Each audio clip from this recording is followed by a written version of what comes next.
ఇస్లాంలోని మొట్టమొదటి ప్రవక్త ఆదం అలైహిస్సలాం గారు.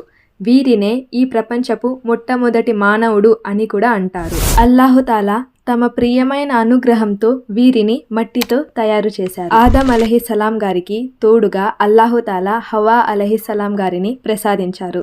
వీరినిద్దరిని అల్లాహుతాలా స్వర్గంలోనికి ప్రవేశింపజేశారు. అక్కడ వీరికి 2 షరతులు తెలియజేశారు. షైతాన్ మానవునికి ప్రత్యక్ష విరోధి కాబట్టి షైతాన్ మాటలను నమ్మకండి. అలాగే ఈ స్వర్గంలో ఒక ప్రత్యేకమైన చెట్టు ఉంది.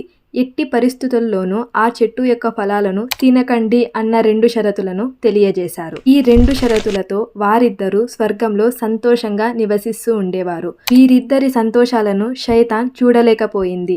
వీరిని ఎలాగైనా బాధ పెట్టాలి అన్న అంశంతో షైతాన్ వీరి వద్దకు వచ్చి, మీరు ఎల్లప్పుడూ ఇలానే సుఖంగా ఉండాలి అని అనుకుంటూ ఉంటే ఆ చెట్టు యొక్క ఫలాలను తినండి అని తెలియజేస్తుంది.